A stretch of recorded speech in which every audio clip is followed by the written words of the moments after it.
Vaheguru Ji Ka Khalsa, Vaheguru Ji Ki Fateh. Welcome to another edition of Encounters. The ordinary conversation with extraordinary people does not get more extraordinary than the conversation we're going to have today with our guest who's made it here from the USA. His name is Gursant Singh, and he needs no introduction. If you know anything about Sikhism in the United States, whether it's 3HO or whether it's Orthodox Sikhism, this is a man who has led a life that is beyond imagination. If you think that truth is always more horrifying than the fiction, then this is the man that will make that horror realistic. Vaheguru Ji Ka Khalsa, Vaheguru Ji Ki Fateh. Gursant Singh, we first thank you for taking your time out to join us in the studio here at Encounters. My pleasure. I said horror story. It's not quite a horror story, but it has had horrific moments. It has had joys, the troughs and peaks that we all experience in life. But your troughs and peaks have been quite a bit more extreme than the average person. Would you agree? Well, I would agree with that. Brilliant. Can we, if we can, just explain to our Sangattv a little about who you are, by way of a short biography, before we discuss what you do now and who you are, what you represent now. It's fair to say that you were brought up in a pretty orthodox Christian family in Texas? No, in California. In California? Southern California. Yuba City? No, actually in Southern California, Right. near Los Angeles, Claremont, California. Okay, and it's part of an Orthodox Christian upbringing. I think that's a pretty fair assessment. Very structured. Yeah. The mother has her roles, quite narrowly defined role. Father is the breadwinner. Yes. Military. Yes, my father was in the Marine Corps for 14 years, and then after he was discharged honorably from the U.S. military, he went into business after Right. that. Yeah. And then, was it expected of you to then follow your father's footsteps in the military as well? Yes, that was my thought, and I tried to join the U.S. military in 1982 after I'd become a Sikh, and of course I was wearing full beard and dastar, and the U.S. military refused to admit me because of my dress. Do you know if there was any Sikh before 1982 that tried to join the military and was refused? Well, there was a history of Sikhs actually in the military for many years before that, but because... Wearing a dastar? Yes, that's right. In fact, Truman, President Harry Truman in 1948 had exempted Sikhs from the dress code so that they could join the military. That was in 1948. That's when he integrated the U.S. military racially as well. So there were Sikhs already serving in the U.S. military at the time and had been serving quite honorably as well. But because of the moral majority in the early 1980s, and Ronald Reagan put a stop to the Sikhs being able to join the military with our dastar and full turban. Yeah. But you'd been to military school prior to that with no issues, as you were not quite a Sikh at that point. Yeah, that's right. I had become a Sikh in the late 70s, right. And before that I had been in a military school, and I was part of a rifle team there, and so I had quite a bit of experience with military.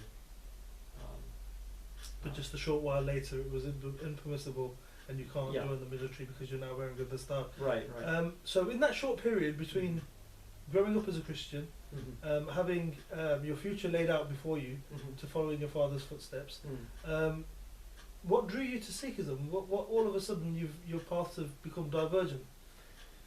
Well, there was a lot of problems that I saw within the Christian faith. Although I did have an affinity towards belief in one supreme God, one timeless God, there was, I felt, a lot of almost like cult worship of Jesus, and the other things in Christianity I observed were hypocritical actions by some of the leaders in the Christian church. So I was drawn towards a religion like Sikhi that believed in one God, which has that similarity. And then also, there is no worship of any human being like there is in Christianity. So our allegiance is to the Sri Guru Granth Sahib as a Sikh, and that's probably the biggest thing that drew me to Sikhi, was the idea that Waheguru is the only one that we worship, and not any kind of living being.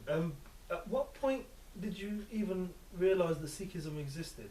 Was it simply 3HO, or was it you realised Sikhi somewhere and then realised that 3HO was on your doorstep?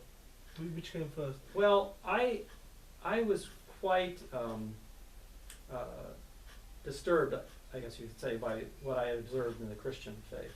Yeah. And so when I was in college, I was actively searching for a spiritual path that I could identify with. So I did meet up with some of the teachers of yoga that were followers of Yogi Bhajan at that time. I was in college, and I was about my early 20s, I would say, and I was at the University of Oregon. Okay, so I started to get involved with the Yogi Bhajan group, did yoga and things like that, and then I started to visit the Gurdwara that they had there in Eugene, Oregon, and I started to become more involved in the Sikh part of their organization. So I eventually moved down to Los Angeles, where I really got really absorbed in the Sikh aspects of it. I'd say I more or less put the yoga part to the side, more or less. Yeah. And I was involved in business at that point, and involved with closely with doing security work with Yogi Bhajan, for Yogi Bhajan too, for many years as well. 3HO security. Yeah. Yogi Bhajan's person. During this time, you found yourself in Amritsar. During the 80s. Yeah. Yeah. I went in 1982. In 1982, you spent some time there. There was another Singh that was already there, who welcomed you when you got there. When I say another Singh, another Caucasian Singh. Yes. Baba Nam Singh. Baba Nam Singh. Yes. Yeah. And he was already familiar with a certain group that was staying in the Sri Guru Ramdas Nivas. Yes, that's right. Yeah. Who occupied an entire floor in 1982. Right. Explain to me about Sangat, who you met there, and what kind of influence he had on your Sikhi. Yeah.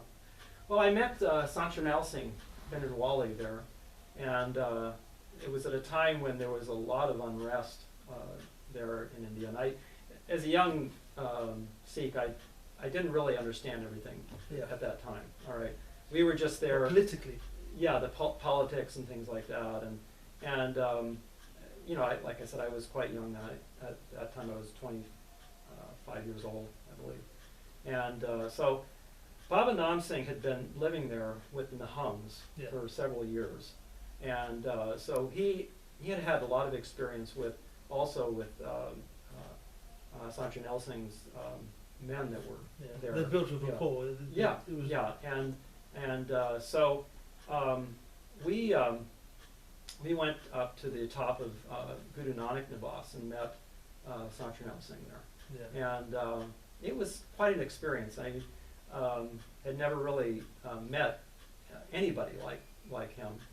He was completely different than Yogi Bhajan. I have to say that.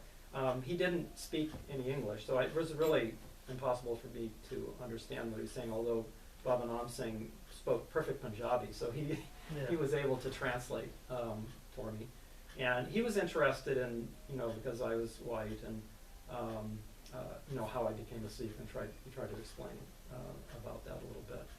And but he was there. I can still picture him sitting there, and they were drinking tea, and how they would put the plastic lounge chairs there around the top on the rooftop like they do in Punjab. Yeah. And so they were all sitting there, and so we spent several times going up there. I was there a few weeks there in Amritsar, and I remember I remember that every day there would be literally thousands of Sikhs that would line the streets and then march out of the Barsab complex Yeah. and then be arrested.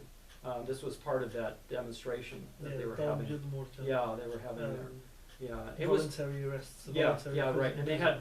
I remember we drove out in parts of Amritsar, and they had these huge camps that were just where had Sikhs were imprisoned there Yeah. in these camps out there.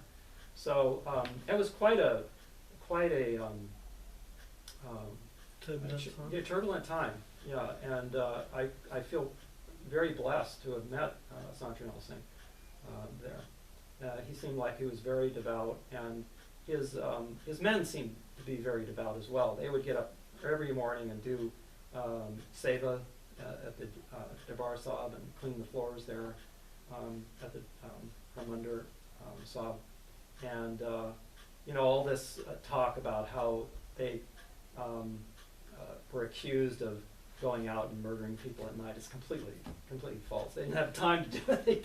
They were doing seva most of the time there, and they were very committed to their beliefs in Sikhi, and I was very impressed by that. I remember asking.